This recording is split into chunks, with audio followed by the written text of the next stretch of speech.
Hello friends, welcome and welcome back to my YouTube channel. तो आज के इस वीडियो में हम देखने वाले हैं केमिस्ट्री के बहुत ही ज़्यादा इंपॉर्टेंट टॉपिक के बारे में। तो पिछले वीडियो में हमने ग्लूकोज बनाने की प्रयोगशाला विधि और सामान्य परिचय के बारे में बात की थी। तो आज हम देखेंगे फ्रक्टोज बनाने की प्रयोगशाला विधि। कैसे होता है फ्रक्टोज का निर्माण प्रयोगशाला में, औद्योगिक विधि क्या है, संरचना कैसे बनाते हैं, सामान्य परिचय कैसा है, फ्रक्टोज कैसा होता है, रूप रंग, भौतिक गुण, रासायनिक गुण, उपयोग, सब कुछ बताएंगे। तो अगर आपने वीडियो में पहली बार विजिट किया तो चैनल को भी सब्सक्राइब कर लेना।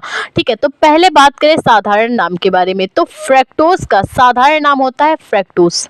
फ्रक्टोज का साधारण नाम फ्रक्टोज ही होता है। अगर सूत्र के बारे में बात करें तो सूत्र इसका होता है C6H12O6। यही सूत्र ग्लूकोज का होता है और यही सेम फ्रक्टोज का भी होता है।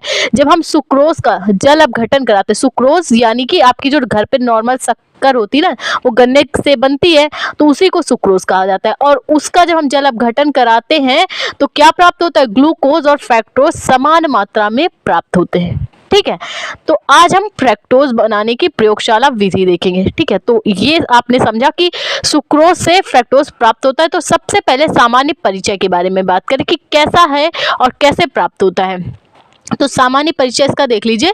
फ्रक्टोज प्रकृति में मुक्त और संयुक्त दोनों अवस्थाओं में पाए जाते हैं। फ्रक्टोज प्रकृति में मुक्त और संयुक्त दोनों अवस्थाओं में पाए जाते हैं। मुक्त कैसे, जैसे आपका फलों में पाए जाते हैं, शहद में पाए जाते हैं, तो वो मुक्त अवस्था हो गई। और संयुक्त कैसे, जैसे हम बनाए, ठीक है, सुक्रोज से जैसे बनाते हैं, गन्ने से बनाते हैं ना, तो उस प्रकार। तो फ्रक्टोज प्रकृति में मुक्त और संयुक्त दोनों अवस्थाओं में पाए जाते हैं। यह ग्लूकोज की भांति ही शहद और मीठे फलों में पाया जाता है। यह ग्लूकोज की भांति ही शहद और मीठे फलों में भी पाया जाता है। ठीक है, और इसी कारण से इसे फलों की शर्करा यानी फलों की शक्कर के नाम से भी जाना जाता है। किसको, फ्रक्टोज को। फ्रक्टोज को फलों की शर्करा के नाम से भी जाना जाता है। यह प्रकृति में मुक्त और संयुक्त दोनों अवस्थाओं में पाया जाता है। कौन, फ्रक्टोज। फ्रक्टोज प्रकृति में मुक्त और संयुक्त दोनों अवस्थाओं में पाया जाता है और यह ग्लूकोज की भांति ही शहद और मीठे फलों में भी पाया जाता है। यह शहद ग्लूकोज के भांति ही शहद और मीठे फलों में भी पाया जाता है।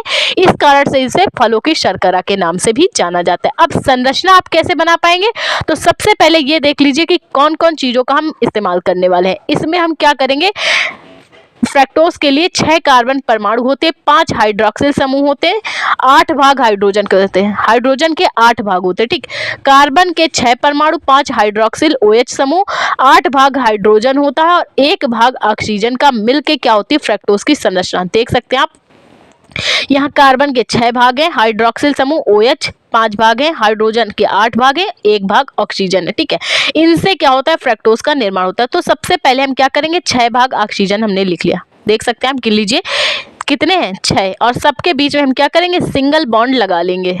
देख सकते हैं आप, सबको हम क्या करेंगे, सिंगल बॉन्ड से जोड़ लिया हमने। 6 कार्बन थे जिनको हमने सिंगल बॉन्ड से जोड़ दिया। अब 8 भाग क्या है आपका, हाइड्रोजन।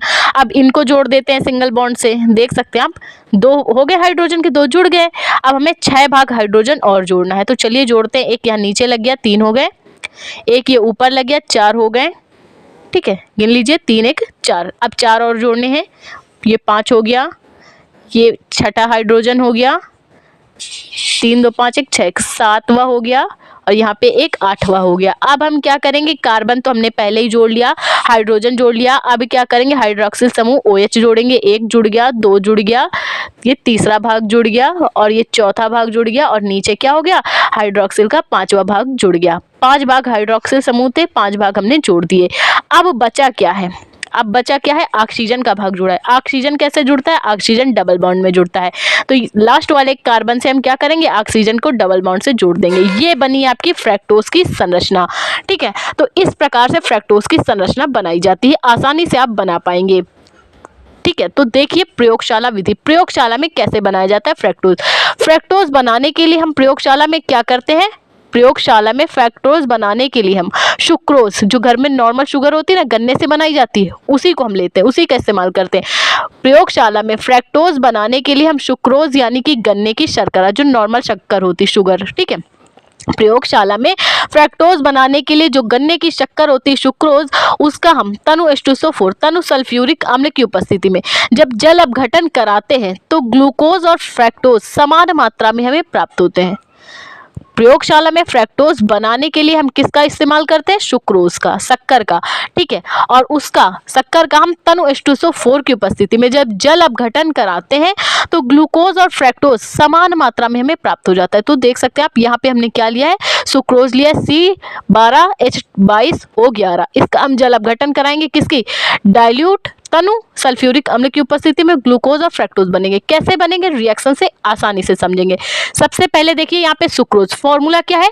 C12H22O11। इसका जल अपघटन कराएंगे तो सबसे पहले हम एकदम इजी वे में बताएंगे, एक एक चीज देखना आसानी से समझ में आई। कार्बन के कितने भाग हैं?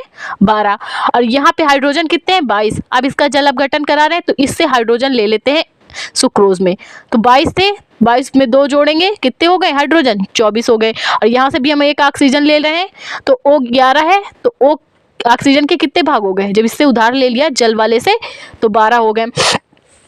तो कार्बन हो गए 12, हाइड्रोजन हो गए 24, ऑक्सीजन भी हो गए 12, ठीक है।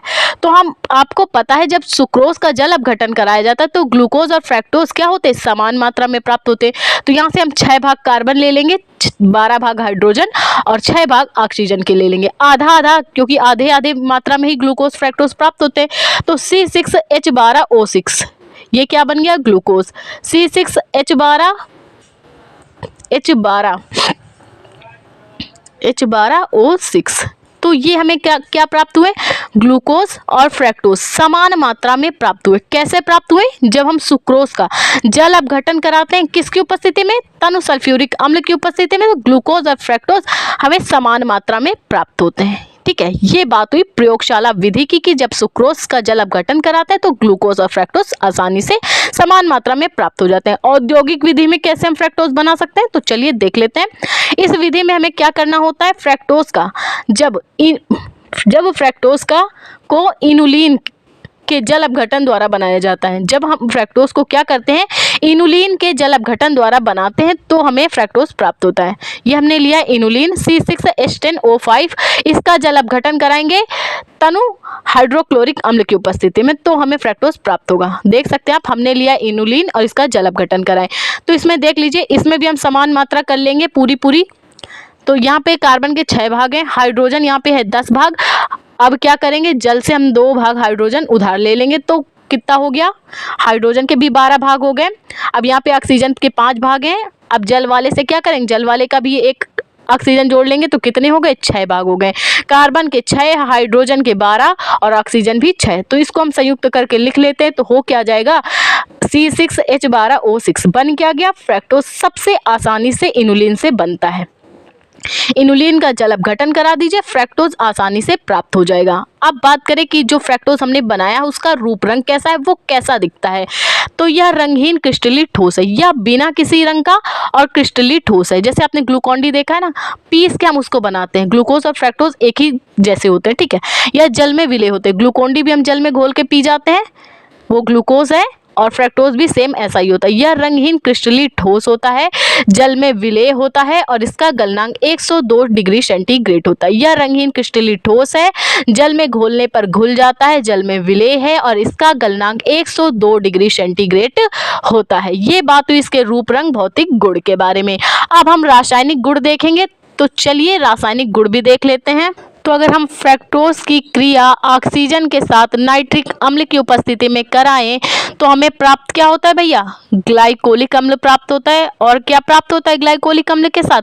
टार्ट्रिक अम्ल प्राप्त होता है। अगर हम फ्रैक्टोज की क्रिया ऑक्सीजन के साथ नाइट्रिक अम्ल यानी कि HNO3 की उपस्थिति में कराएं तो ग्लाइकोलिक अम्ल प्राप्त होता है और टार्ट्रिक अम्ल हमें प्राप्त होता है, ठीक है। तो हम लेंगे सबसे पहले क्या? फ्रैक्टोज CH2OH CO, और क्या करेंगे? इसको सिंगल बॉन्ड से जोड़ेंगे। CH2OH CO को भी सिंगल बॉन्ड से जोड़ दिया, CHOH का होल थ्राइस, और नीचे क्या हो जाएगा? CH2OH। ये आपका हो गया फ्रैक्टोज। अब हम क्या करेंगे? अब हम ऑक्सीजन के भाग लेंगे। 4 भाग हम यहाँ पे ऑक्सीजन यूज करने वाले हैं, ठीक है। 4 भाग हमने ऑक्सीजन का यूज किया और HNO3 नाइट्रिक अम्ल की उपस्थिति है। CH2OH, CO, CHOH का होल थ्राइज और CH2OH और HNO3 की उपस्थिति है, ऑक्सीजन के साथ क्रिया करा रहे हैं। तो ग्लाइकोलिक अम्ल बनाने के लिए हम सबसे पहले क्या करेंगे, CH2OH को वैसा ही लिखा रहने देंगे। ठीक है, CH2OH हमने वैसा ही लिखा रहने दिया है और यहाँ पे लगा क्या है, CO लगा है ना, पहले CHOH का होल ट्वाइस। ठीक है, केवल हमने 2 भाग CHOH के यूज किए हैं। सबसे पहले ऊपर वाला CH2OH लिखा है और जो ये तीसरे नंबर का CHOH है, ये केवल इसके 2 भाग ले रहे हैं। देख सकते हैं हम, इसके केवल हमने 2 भाग लिए हैं। अब आप कंफ्यूज ना हो, इसीलिए हम क्या करेंगे, ग्लाइकोलिक अम्ल बनाने के लिए सबसे नीचे वाला CH2OH ऊपर लिखेंगे, साथ में बनाते हुए चलेंगे। ठीक है, अब हम क्या करेंगे, जो सेकंड वाला है, हम ग्लाइकोलिक अम्ल बना रहे हैं, तो ग्लाइकोलिक अम्ल कैसे बनता है, COOH। हम 2 भाग क्या करेंगे, क्योंकि ऑक्सीजन के हमने 4 भाग लिए हैं, 2 भाग ऑक्सीजन ले लेंगे और 1 भाग जो तीसरे का था ना, तीसरे नंबर का, यहाँ से हाइड्रोजन ले लेंगे। ठीक है, तो यहाँ पे बन गया ग्लाइकोलिक अम्ल और हम जो पहले नंबर वाला टार्टरिक अम्ल था, ऊपर वाला CO जोड़ेंगे और ऑक्सीजन से 1 भाग ले लेंगे। ठीक है, और 1 भाग हाइड्रोजन हमने ले लिया, तो यहाँ पे बन गया है टार्टरिक अम्ल। ये आपका पहले नंबर का बना है टार्टरिक अम्ल, यहाँ पे बना है ग्लाइकोलिक अम्ल। अब बच क्या गया है, 1 भाग ऑक्सीजन का बच गया है, 2 भाग हाइड्रोजन बच गया है। 1 भाग ऑक्सीजन का बचा है, 2 भाग हाइड्रोजन का बचा है, तो जल के अणु हो जाएंगे बाहर। H2O जल के अणु हो गए बाहर। तो कहने का मतलब यही है, अगर हम फ्रक्टोज की क्रिया 4 भाग ऑक्सीजन के साथ नाइट्रिक अम्ल की उपस्थिति में कराते हैं तो टार्टरिक अम्ल प्राप्त होता है और ग्लाइकोलिक अम्ल प्राप्त होता है और जल के अणु निकल जाते हैं बाहर। ठीक है, तो सेकंड रिएक्शन है, अगर हम फ्रक्टोज की क्रिया जाइमेस की उपस्थिति में करा दें तो एथिल अल्कोहल हमें प्राप्त हो जाता है। तो चलिए रिएक्शन के माध्यम से समझते हैं कि कैसे एथिल अल्कोहल हमें प्राप्त होता है। तो यहाँ पे लिया है हमने C6H12O6, क्या लिया, फ्रक्टोज लिया, उपस्थिति किसकी है, जाइमेस की है, उपस्थिति किसकी, जाइमेस की है। ठीक है, तो एथिल अल्कोहल बनाने के लिए एथिल समूह क्या होता है, C2H5। एथिल समूह क्या होता है, C2H5, इसको हम एथिल समूह कहते हैं। लेकिन कार्बन है 6 भाग, अगर हम क्या करें, ये जो C2H5 है इसको अगर हम दोगुना कर दे तो आएगा क्या, C4H10 आ जाएगा। ठीक है, लेकिन ऑक्सीजन के कितने हैं, पहले तो हम 2 भाग इसको लिख लेते हैं, C2H5। ठीक, ये 2 भाग एथिल समूह के हो गए। अब बच क्या रहा है, 2 भाग कार्बन के बच रहे हैं, 2 भाग बच रहा है आपका हाइड्रोजन। बच रहा है कि नहीं बच रहा है, अगर हम इसका दोगुना कर देंगे तो क्या हो जाएगा, ये तो खत्म हो जाएगा। अब ऑक्सीजन के 4 भाग बच गए हैं, ऑक्सीजन के 2 भाग हमने उधार ले लिए, अब 2 भाग कार्बन का बचा है और 4 भाग आपका ऑक्सीजन बचा है। गिन लीजिए, 2 भाग कार्बन बचा है और 4 भाग ऑक्सीजन बचा है, तो क्या हो जाएगा, 2CO2। CO2 गैस सनसनाहट के साथ निकल जाएगी। अगर हम फ्रक्टोज की क्रिया जाइमेस की उपस्थिति में कराएंगे तो 2 भाग एथिल अल्कोहल हमें प्राप्त होगा और CO2 गैस सनसनाहट के साथ बाहर निकल जाएगी। देख सकते हैं आप, CO2 गैस सनसनाहट के साथ बाहर निकल गई। अगर फ्रक्टोज की क्रिया जाइमेस की उपस्थिति में कराएं तो एथिल अल्कोहल हमें प्राप्त होता है। तो ये बात हुई इसके रासायनिक गुण के बारे में। अब हम क्या करेंगे, इसके उपयोग देख लेते हैं कि फ्रक्टोज के उपयोग क्या है। तो उपयोग देख लीजिए, चीनी के स्थान पर इसका उपयोग किया जाता है। ठीक है, अगर जहाँ पे चीनी का यूज हो रहा है उसकी जगह पे हम फ्रक्टोज का इस्तेमाल कर सकते हैं। क्यों कर सकते हैं, क्योंकि फ्रक्टोज भी क्या होता है, मीठा होता है। ये भाई शहद और फलों में पाया जाता है तो मीठापन इसमें भी होता है, तो चीनी के स्थान पे इसका उपयोग किया जाता है। टॉफियों को मीठा करने में फ्रक्टोज का इस्तेमाल किया जाता है, औषधियों की सिरप बनाने में इसका उपयोग किया जाता है और फलों के परिरक्षण में चीनी के स्थान पे उपयोगी है, टॉफियों के निर्माण में उपयोगी है, औषधियों की सिरप बनाने में और फलों के परिरक्षण में। ठीक है, तो आई होप आपको फ्रक्टोज बनाने की प्रयोगशाला विधि समझ में आई, भौतिक गुण, रासायनिक गुण, उपयोग समझ में आई, संरचना समझ में आई। तो प्लीज वीडियो को लाइक और हमारे चैनल को सब्सक्राइब करें। Thank you for watching this video.